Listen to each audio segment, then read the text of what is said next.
Newcastle United blew it again. They blew a 2-0 win against Chelsea, which they scored 2 goals early in the first half before 30 minutes, and then they were going to the halftime. It was 2-0, and then Enzo Maresca did some changes in the changing room and then told the guys that they need to come back to the game, and then Reece James was the first one who came back to it, and then Sanchez made a nice pass to João Pedro. João Pedro was able to capitalize on the tire slip there and then went all the way to score the second goal, and then the match ended 2-2.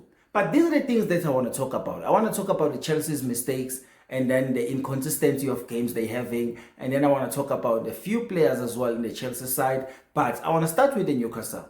I mean, starting in a game like that and having the goal, especially the first goal, with all the mess up that was happening there, and then I think Gordon used the speed against Gusto, which was struggling actually today, because when you're looking at the way he was playing, he wasn't the normal Gusto, even though he tried to be more invented. But I think coming back to defend was also a gap for him as well today, because Gordon was faster than him. But then they got that first goal by Walter Mado, and then it was a mistake that actually Fofana did. He didn't release the ball on time, and then Gordon went in just to make sure that he win the ball back, and then they were trying to play the high line as well, and then they just got the goal, the first one. And then, okay, the guys are coming back, they want to regroup, and then the second goal came in as well after the set piece. And I think on that set piece, you look at the way actually Pedro Neto was marking Anthony Gordon there.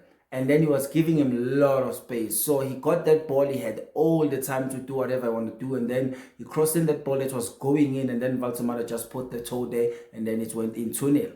So they were pressing the Chelsea. Chelsea couldn't play, couldn't do anything. They were so frustrated. They were collecting yellow card. And I think when it comes to Chelsea's players, actually, the discipline, people who were talking about it, especially in the beginning of the season, when the team was getting a lot of red cards, and I think people were saying it's a concern. But sometimes you look at the way they behave on the field, you're like, it is a bit of a concern. I mean, I know I understand the frustration coming from Sanchez, but running all the way to the referee was going to get you a yellow card anyway.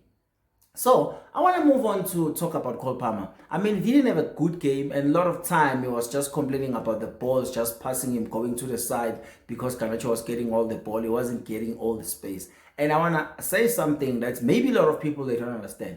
For me, I know Cole Palmer is like a good player, is a dangerous player going forward, and he always get the ball trying to go forward. But I'm telling you, if you want to unlock Cole Palmer, you need to have a player like Jackson. Jackson is the missing piece in the starting 11 that they had today, because Jackson is the only guy that's able to open up a space for Palmer to run in, because he's a good striker to throw the defenders back, because he can come in, drop in, add few numbers in the middle of the park, pass the ball on the side, do those runs, and making sure that, because he's quick as well, so he helped with the press as well, pressing from the front. So I think one of those things that is missing now. But Cole Palmer always find a way to play, even though in the middle of the park Newcastle was just locking everything. Calcedo wasn't in the game. Reece James was the one that actually was holding things in the midfield, that's trying everything, even though the game wasn't really happening for the Chelsea side on the middle of the park.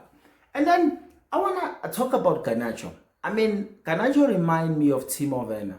I mean, Timo Werner was the guy that was getting a lot of chances. He had the space. He was just run. The pace was there as well. But I mean, when it comes to the decision making and the finishing was just bad. And I mean, Garnacho today was getting a lot of one-on-ones against Lewis Miley, who is actually not a right back by choice. Like, he's more of a midfielder, so he's a midfielder by trade. So I think he did like a great job dealing with Garnacho. Garnacho was just lacking that final pass, or the final decision was just lacking from him, and then he couldn't know when to cross the ball. He couldn't know when to come inside and pass the ball to the guys that are running in towards the box.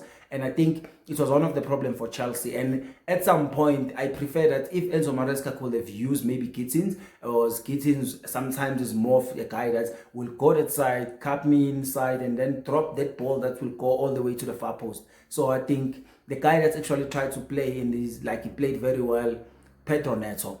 Pedro Neto, I think he always performed. Most of the game, he always performed. So I think Chelsea were not in a good game today. When they come to the second half, though, they started like a house on fire. I thought they were going to win the game the way they started, and then they were pressing Newcastle very high. They were moving the ball fast. They were finding the space. They were able to have the possession as well. So I think it's one of those things where you look at the game, you're thinking it was a game that they're supposed to win. So if maybe they didn't concede those 2 goals earlier on, we were going to see a different score and a different result in this game. But now we're not going to rely on that. The game was a draw. They got 1 point, and now I think the gap between them and number 1 is 9 points. But I think that is going to change as the time goes on. A lot of people actually are going to jump Chelsea in this weekend. I think Liverpool is playing, United is playing. Those are the guys that were behind with 2 points. So they're going to jump Chelsea going all the way to maybe number 4. So Chelsea might finish this weekend on number 6 or number 5. So I think